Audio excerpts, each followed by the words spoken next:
Alright, let me make sure, because apparently every single time I do this, something messes up, which is fine. That's how the world works. I gotta pay attention. The point is hopefully we get to see a little bit of everything, but we're gonna go over striking. We're gonna go over just the things we haven't went over so far, which is just gonna be striking, entering, feinting, what that can do, how it sets up things, how it can progress in the fight. Hopefully you guys enjoy. Just kidding, you guys are. And then if you're new here, what's up? I'm Josiah here. I'm the muscle hamster. We have been dealing with some back issues, but everything is good to go. I have to leave in about an hour to go get everything fixed up. So we're starting off here. O'Malley's long, and I'm gonna pause a lot because I don't even know if we're able to use any of this. But O'Malley's long, so he uses that range to keep it. Petr Yan is usually known for his high guard, but he also has a good long guard as well. Here they're in open stances. All that means is their back leg is both open towards the body. If they were to switch stances, their back leg would be towards that lead kick instead. So we're going. He's just jabbing at the knee, nothing special. Feints. So he did a little hip feint, feinting that kick, feinting, moving. Omalley is twitchy. He's good. He's tricky. Jan's usually more pressure, and he's gonna find his shots. But oof, kick, return, teep, keeping him at bay. Feint the jab, feint low, kick. Okay, now they're closed stance. Now they're open stance. Okay, when you're dealing with somebody that switches stance a lot, you do need to understand what attacks you can use, what attacks you shouldn't use. That's why it makes it so hard to deal with people that can go both sides. But anyways, you just need more information. It's not that it's the end of the world. It's just there's certain spots of the body that you can hit that are better, not more better, but that's not a word, but we can make it a word if you guys want to. Back to open stance, feinting. So now O'Malley's staying in southpaw. I don't know if that's like a coaching decision, or I don't know if it's because he wants to blast that kick, or I don't even know if it is. So another thing is he's better in orthodox, and he's about to throw this too, but I don't know if he's starting in southpaw. So when he lands that teep, when he lands that kick, if Petr Yan returns a fire, he's now in orthodox, so he can counter. Feint. Moving. I like the way he moves. Feints. Petr Yan switches. Just more feinting. Yep. And O'Malley here, even though that it is considered cage control or pressure control from Yan, O'Malley's letting it happen. So I don't know if this should be allowed in the rules. It just, I mean, obviously it is because we gotta have some sort of progression and some sort of thing towards the aggressive fighter. But even though O'Malley's letting the pressure happen,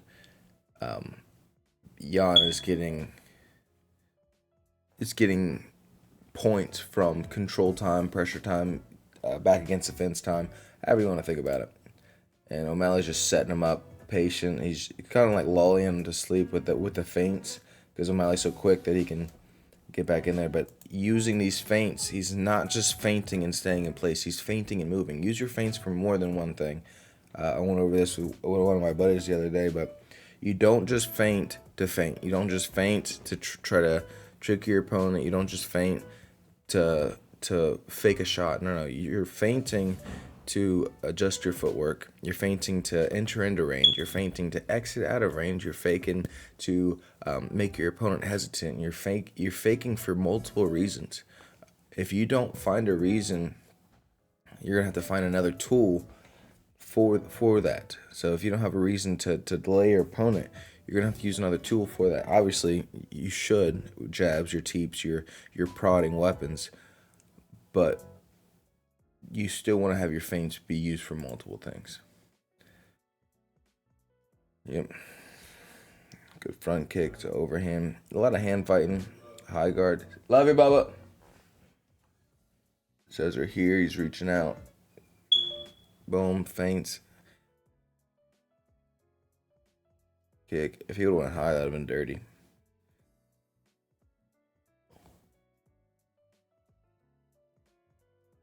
Is Petr Yan always... Sorry, this guy done with lifting. No, I feel like he's always orthodox. So, I want to know the reason why Peter's switching. Good kick.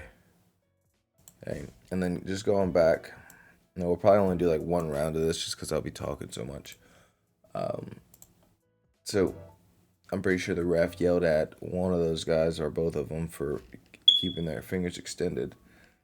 But I want to see this setup.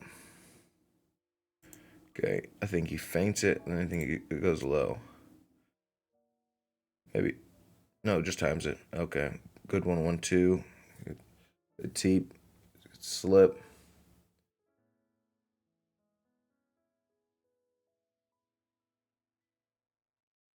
Just prodding, trying to dislocate or hyperextend that knee. Good 2. Yeah, good kick. Body. Oof, that hurt. Good jab. Gotta check those. Feinting, hands up. Hey, Omalley does well moving side to side. Peter just does a good job not overextending.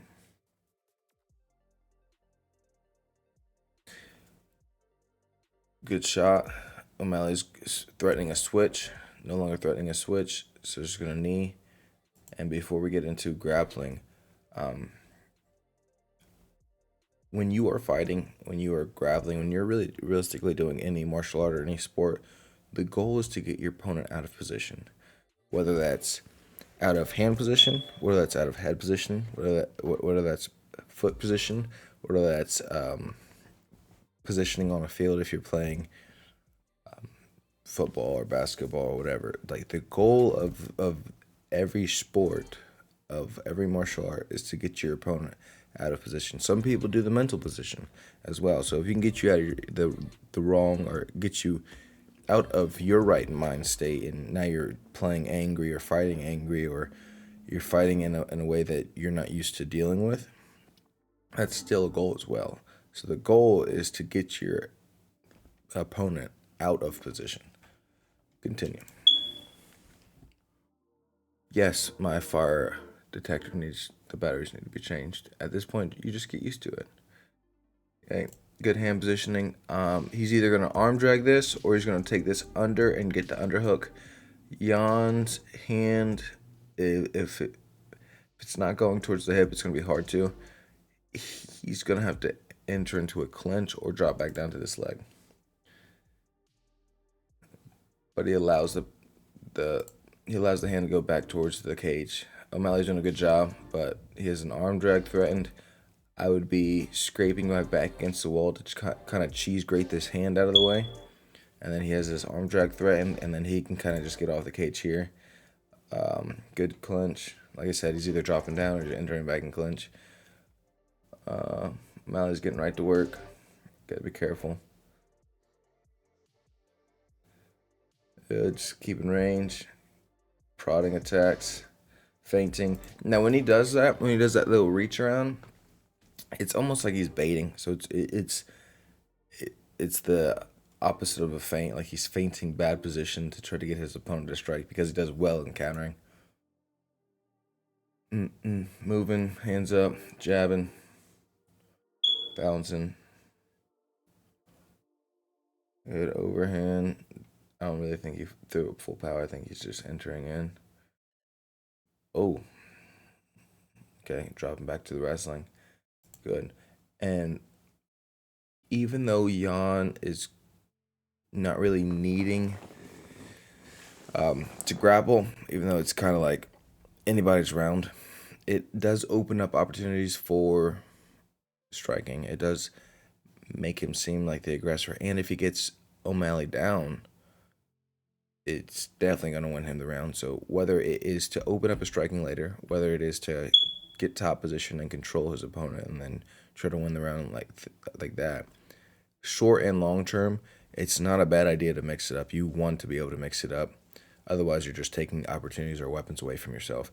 And I think of it this way: the more weapons you're able to keep, and the more you're able to take away from your opponent, the better chances you have to win. So even if you take all the weapons away, if they're landing that one weapon that you can't stop, can't defend, they're still capable of winning. But the likelihood goes up the more weapons we take away from them. Good. Takes him down. Doesn't do damage. Omalley's pushing on the head, and like I said, so right now he's forcing bad head positioning. Yan has his hips, and as long as Omalley keeps working up and keeps his head in bad position and likely takes this shin and tries to get against the cage, it's going to be hard. Right now, he's ready for some sort of guard, so even though this foot's not doing anything, he's ready to put himself into a half guard if needed. But I would slide this shin against the wall, start working up. Hand positioning is good. Now it's just about what Petr does next. If he's just going to continue and hold on to the hips, then I would just say keep this position and just keep working up. It's going to be exhausting. Don't allow him to step over. Okay. And that's... So he slides his hands around, slides them down, gets the knees together, and then once he gets the knees together, Omalley gives up on the head position. Once he does, he takes his back and slides it towards the fence. Now O'Malley's in a bad head position, so his head is, I wish I had something to draw on this, is flat against the bench. This is no fun. It's going to be hard to shrimp out. You can't shrimp out. You can't create space. You need to have space. I don't know which way this thing's going. Maybe this thing's just circling away from me. You need to have space in order to attack, and then you also need space in order to get up. So either way, it's just hard to create that space unless he's going to push Yan away with his feet. Good head control from Omalley. He attempts to go for a triangle. Boom. Yeah, I think Yan's just here to win the round. Almost an arm crunch. And you can use those arm crunch situations, those over top positions to start sweeps. He keeps good control and good shin control. Not really control, but Yan's going to have to try to get past this knee shield if he wants to get past it. But I don't, like in MMA, I don't think you need to pass too much. If you get to half guard, you're fine. You can lay bombs in half guard. Yeah, feet on the hips. I don't know too much about reaching over. I mean, it's fine. He took his punches, but when he gets up, I would recommend either getting an arm drag, his arm drag that he likes to work on, this underhook, and then scooting his hips against the cage to try to get rid of this grip that he has around the hip.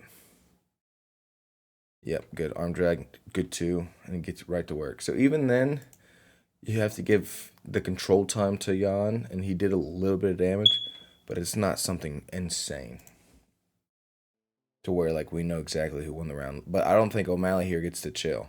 I think he has to prove that he wants to win this round to the judges, and that's what makes fighting so difficult, is because you're not good combinations. It's just kind of pitter patter, good. And even what was I saying before this? Oh, the judges. That's the shitty part about ADHD. The judges. We don't know what type of experience they have. The judges don't know how much damage these people are actually taking.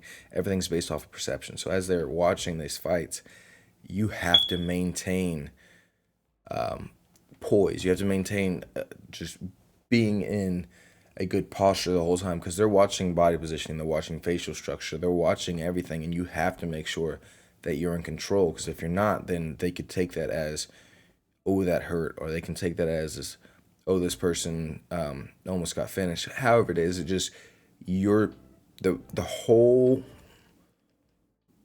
especially if it goes down to this decision, the whole point is how you look.